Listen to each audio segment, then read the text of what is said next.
We are in an Old Testament series on the life of Samson. I know this is one of those series that some people have said, hey, wait a minute. Samson, like, what do I know about Samson? He had a lot of strength. That's what we kind of know that. If you grew up any kind, even just watching a cartoon sometimes, you probably saw a Samson cartoon and he had a lot of strength, right?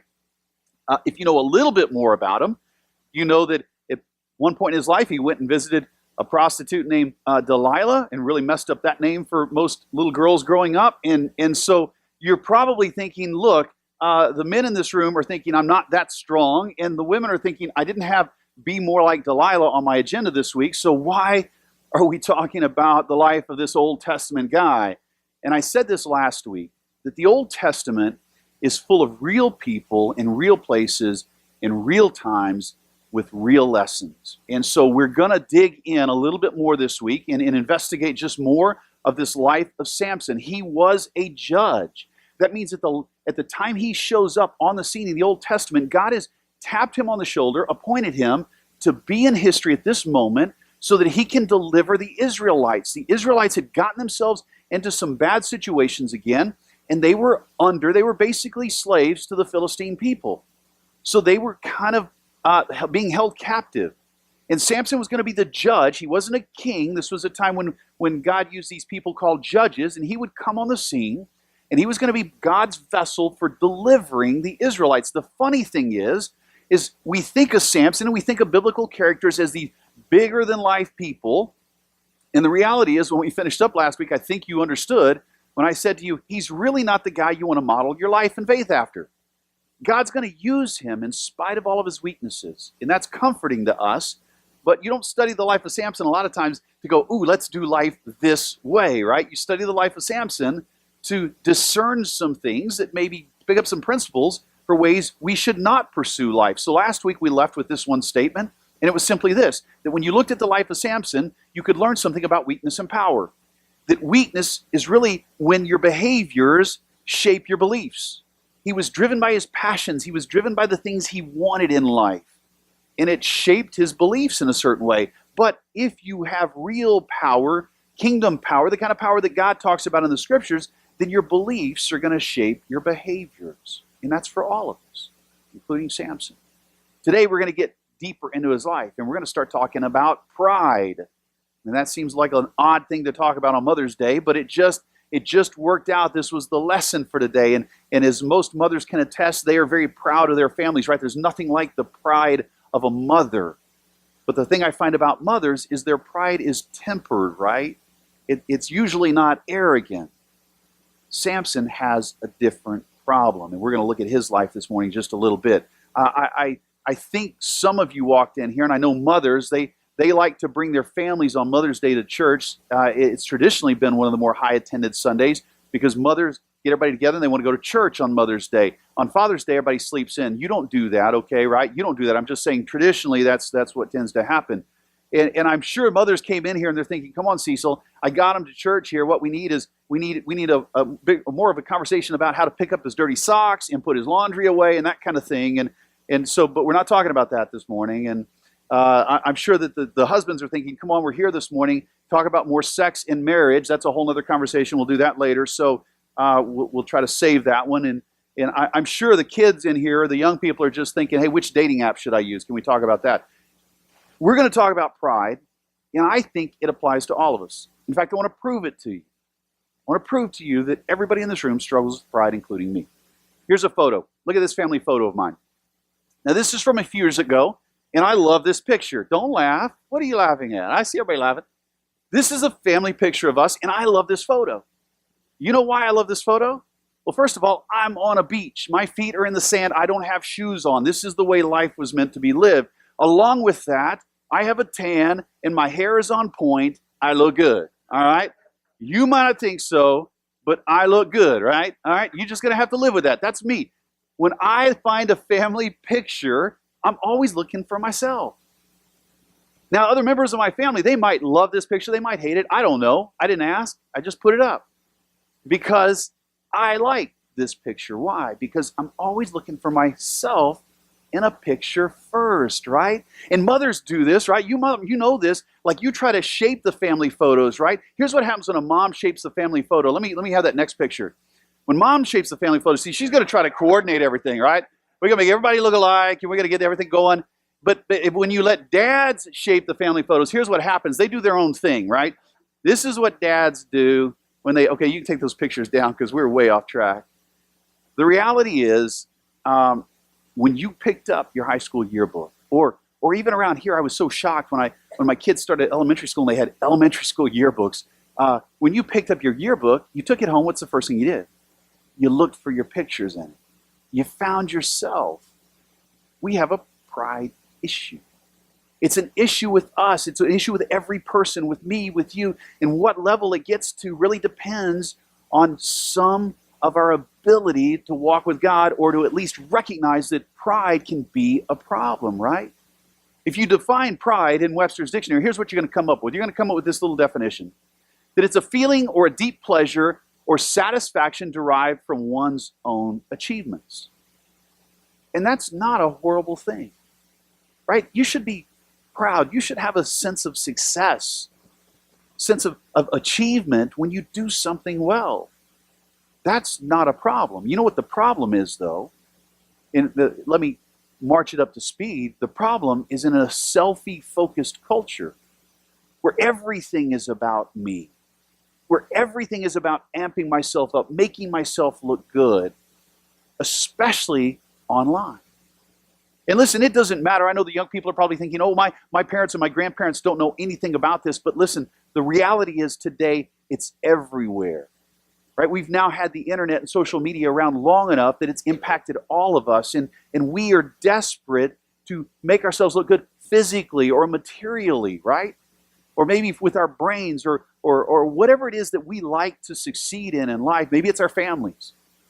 I noticed a couple people I follow on Facebook, moms were posting all of their own Mother's Day pictures this morning, and it's so funny. They're posting all these pictures of them and their kids, and there's no dad in the picture anywhere, right? The moms are all proud of the kids. That's a good thing. But in our culture, pride and the selfie-focused is kind of amping us up, and it's causing problems. I want to dive into the life of Samson this morning. If you weren't here last week, all these messages are going to be online, but you can go to our website and pick them up there. But certainly, when we left Samson last week, he had just basically thrown most of his beliefs out the window. If you remember, an angel of the Lord, a messenger of the Lord, which is really, in the Old Testament, it's Jesus, okay? That's who that is in the Old Testament. That's how he appears, as a messenger of the Lord. And he shows up to Samson's mom, and he tells her that he's going to be this set-apart guy, this judge. And he wants him to take this vow. And Samson is born into this vow and eventually embraces the vow of his own. And the vow is called a Nazirite vow. And it says at least three major things. One, that Samson's never going to kill anybody or touch anything dead. That Samson's never going to cut his hair, and that Samson's never going to have alcohol. In fact, he says he can't even have dried up grapes. Like he has to stay away from everything from the vine. It's kind of a weird request, but it's just a marking. It doesn't make him magical or anything. It's not a formula. These are just the markings, kind of like tattoos, that set him apart. But we see him very quickly hit this phase in his life where he goes to his dad, and he's kind of been walking around the enemy camp. He's been walking around the Philistine city, and he sees this woman, and I didn't put this verse in there, so look on the screen, but in Judges 14, he says to his dad, he says, but Samson said to his father, get her for me, for she is right in my eyes. She's right in my eyes. I don't care about my vow. I don't care about my commitment to God. She's right in my eyes. And now he's driven by his behaviors, and that's where we're picking it up. What happens between last week and this week is basically they have a little wedding, right? They get married really quickly. But the problem is the ceremony really doesn't even get over. And Samson gets in a little tiff with some of the locals, and they go outside of town and he kills a bunch of them. I mean, it's a disaster of a wedding.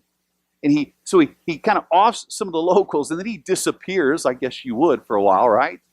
And so we're going to pick it up in Judges 15, and it says this: after some days.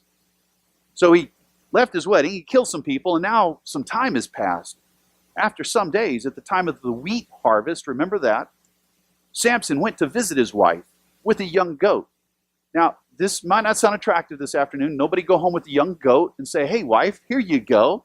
She's not going to know what to do with it, much less will she want to do anything with it. But this was a good thing. He's wooing his wife back is what he's trying to do.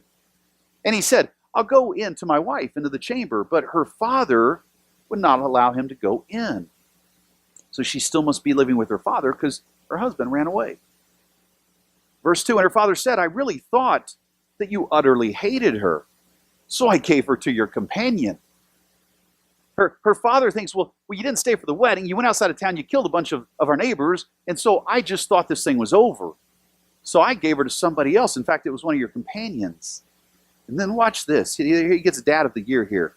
Is not her younger sister more beautiful than she? Please take her instead. Don't do that. Not a good thing.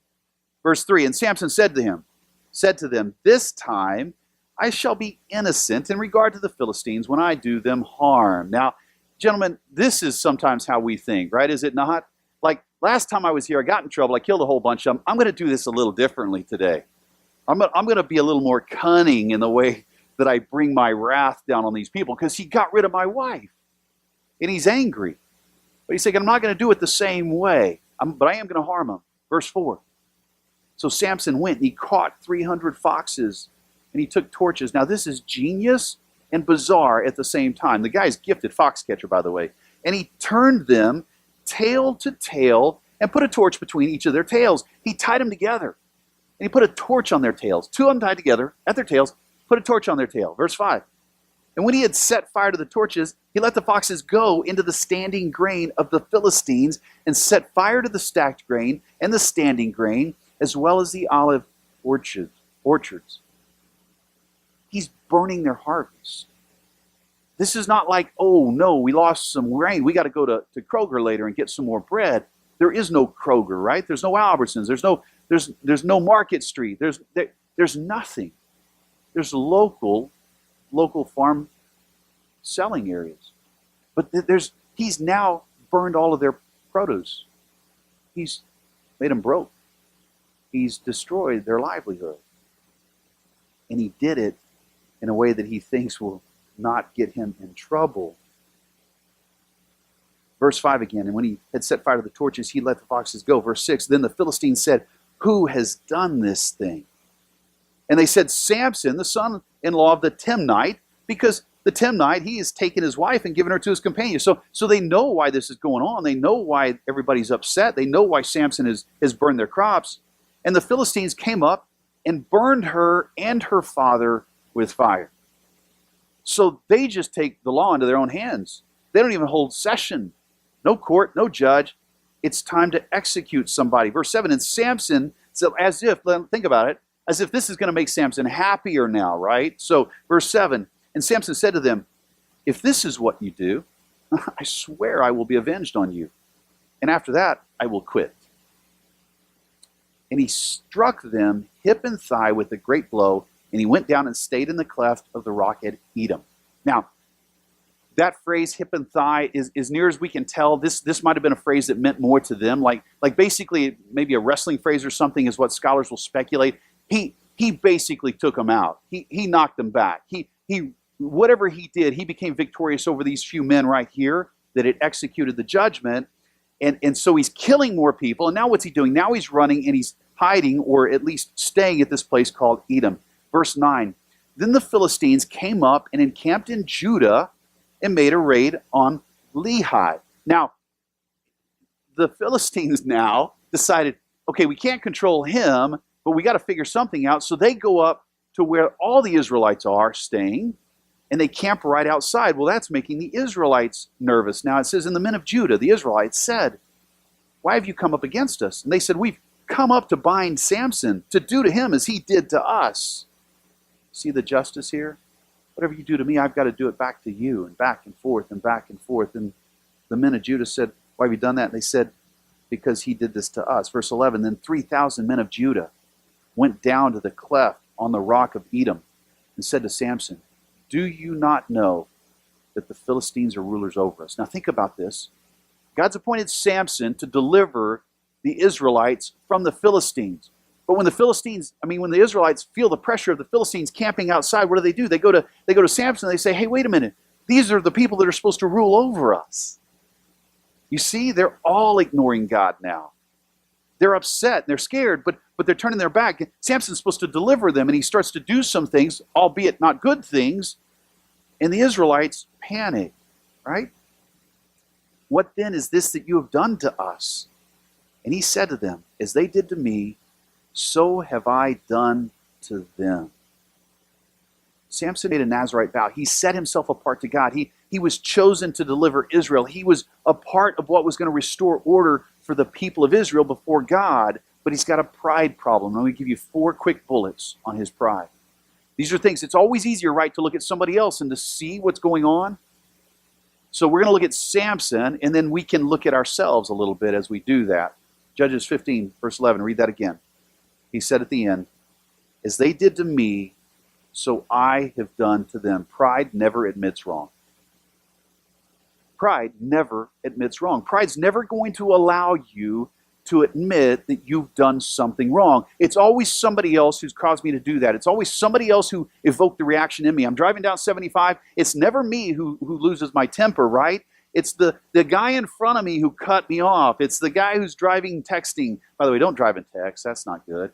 But it's that person, right? I'm always pushing it off onto somebody else. Why? Because my pride's not going to let me admit that I'm wrong.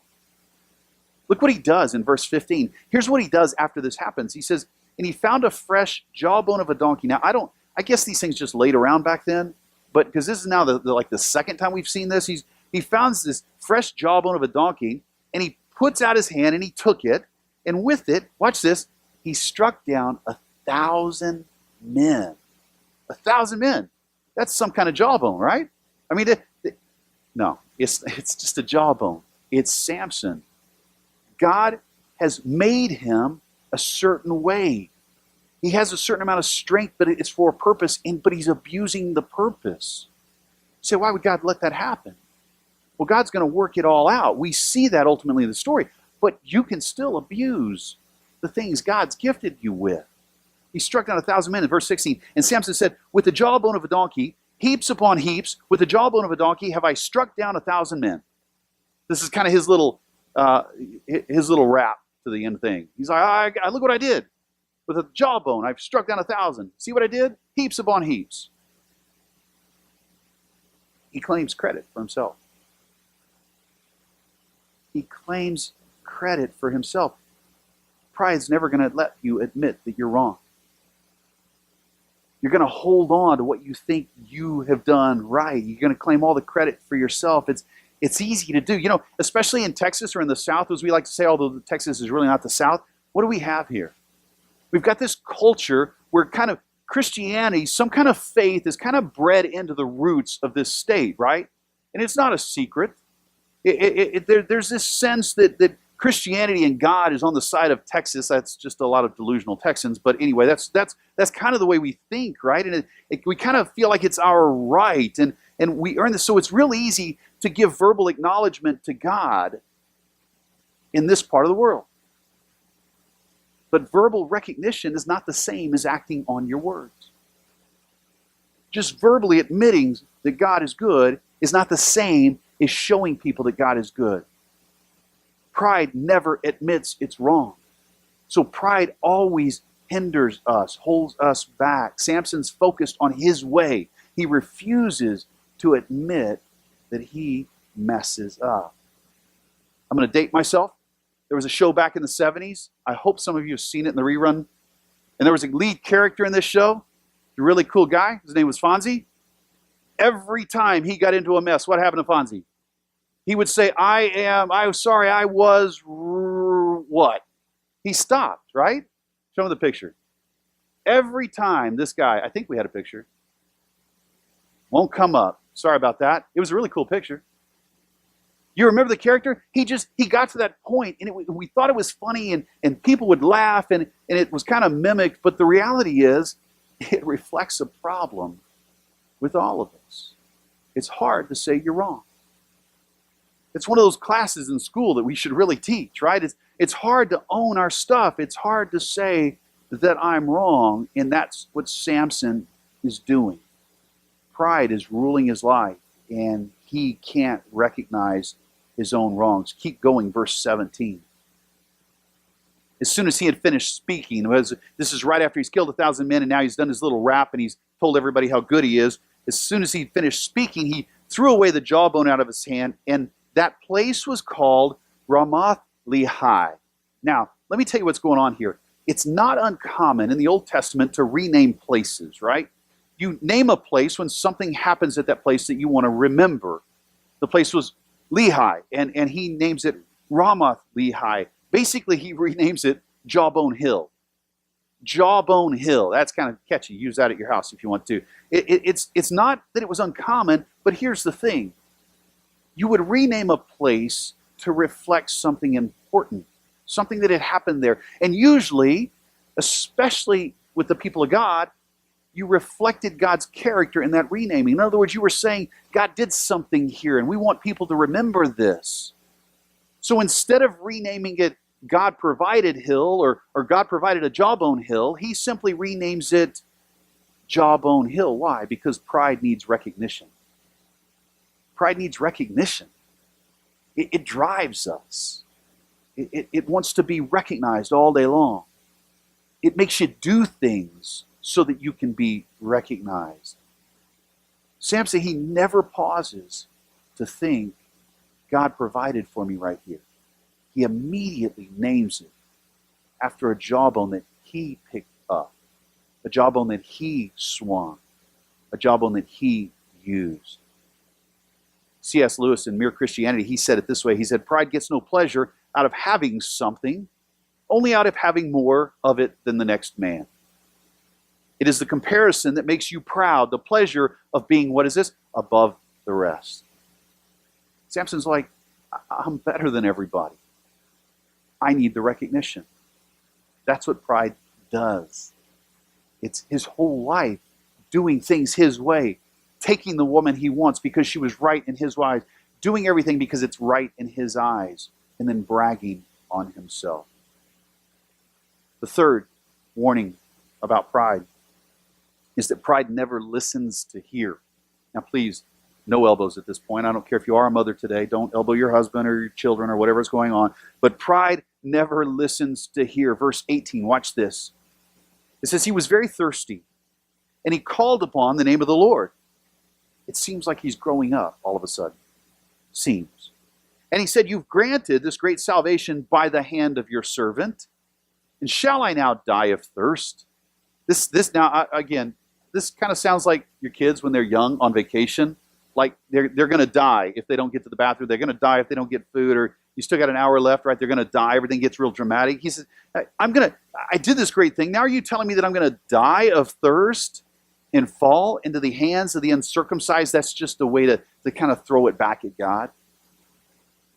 Pride never listens to hear. Samson's in the habit of demanding from God. When it says that he called upon the Lord, it's really better in English to say he called out. He called out. He threw down a challenge. He didn't go to him and say, I'm thirsty, God, can you help me? He says, I'm thirsty. What are you going to do about it? He draws this line. He gets really upset. And now instead of listening to God, instead of asking what's next, where should we go next? What happens now? This amazing thing has just happened. Now what, God? Now what do you want me to do? He says, give me some water. He doesn't ask.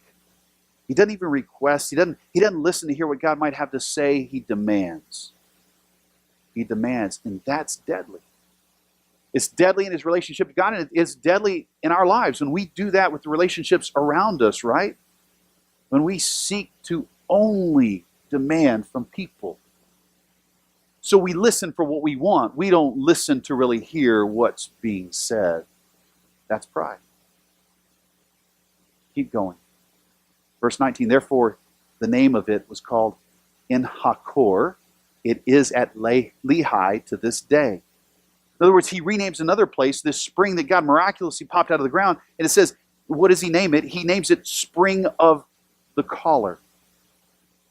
Notice that? Spring of the Caller, not spring of God, not spring where God performed a miracle, not ground that broke open because God did something, but the spring of the Caller, the one who called God out. Fourth problem with pride. Pride needs to redirect recognition to self.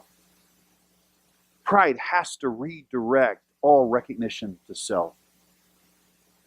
God has miraculously split the ground. It's a great story, right? We've seen it several times in the Old Testament. And yet, what do you see? You see this guy bring all the attention to himself. This is the spring of the caller, the one who made it happen here today. We all have pride. And it's interesting because as you move through the scriptures, you can say, well, what are the 10 things I need to do to get rid of pride? Or how do I just deal with it? Give me like a 12-step program or something. How do I get this stuff out of my life? And some of this depends on how willing you are to look at the life of Samson and hold it up to yourself and ask yourself, where is that pride in my life? But when you get into the New Testament, I love there's a passage that comes from Paul and Timothy, kind of their joint efforts in Philippians. And I think they have very quickly just one answer. One answer for pride. And it's not a list of things, and it's not a you don't have to go punish yourself or set yourself up to starve yourself until this pride thing dies. I want you to turn to Philippians 2 and look what Paul says. Start in verse 1. He says, so if there's any encouragement in Christ, any comfort from love, any participation in the Spirit, any affection and sympathy, complete my joy by being of the same mind, having the same love, being in full accord, and of one mind. He says, look, if you've come to the place in your life where you recognize what God has done for you, where you recognize what Jesus Christ did for you at the cross, where you recognize his love for you, if there's any benefit to that in your life, in other words, if you come to that place where you go, my gosh, this is amazing what he's done for me. Nobody's ever done anything like this. Like, I need that kind of help in my life. I need what he offers me. Paul says, if you've come to that place, watch this, verse 3, do nothing from selfish ambition or conceit, but in humility count others more significant than yourself. What's the antidote to pride? Love all people all the time. Love all people all the time. Instead of worrying about going down a checklist every day, instead of worrying about how you're going to discipline yourself more, just simply get up. And if you recognize the grace of God in your life, then Paul says, here's what you got to do. Just start loving people all day long. Just it's like the 70s all over again. Get on the love train, right? Just love, not that way probably, but you say things and then you think that I shouldn't have put that in my notes next time. You shouldn't say certain things. But he says, love everybody all day long. That's the antidote. It's so simple. Like all you have to do, all I have to do is get up and begin to love people as I encounter them all day long. That's it. Now, I don't have to perform. I don't have to jump through hoops. I don't have to beat myself up. I just simply have to remember what Christ did for me and let that evoke in me a love. Let it pull out of me a love for all people. Why? Because God loves all people. Yeah, but you don't know this person in my life. You're right, I don't. And you don't know some of the people in my life. Because we have all those people, right? We all know that. The world is full of those kind of people. Love all people all the time. That's the antidote. So the question really is then, with the life of Samson, do you spend all week worrying about your pride? Are you willing to admit it? Are you willing to just face it? Are you willing to look at the life of Samson, look at your life, and just readily right now admit that we all have a pride issue? And then, are you willing to let Christ pull out of you love for all people? Because that's the antidote. He doesn't add more rules. He doesn't add another list of things to do. He doesn't add 17 other things that you got to get done this week. Just as you go through your week, love all people all the time. Starting now. And when you mess up, you just start over. But you do it. Why? Because none of us want to carry the marks of this pride. We've still got several weeks to go in the life of Samson. You're going to find over and over and over again that Samson's life just keeps turning into a giant mess. And it's so nice to be able to read that and then go, okay, so if I don't take heed of some of this, then my life's going to be a mess too. Not that bad things aren't going to happen, but at least in the middle of it, I can have this confidence. I can have this peace. I can know that God's at work. And that all I need to do is love all people all the time. Let me pray for us.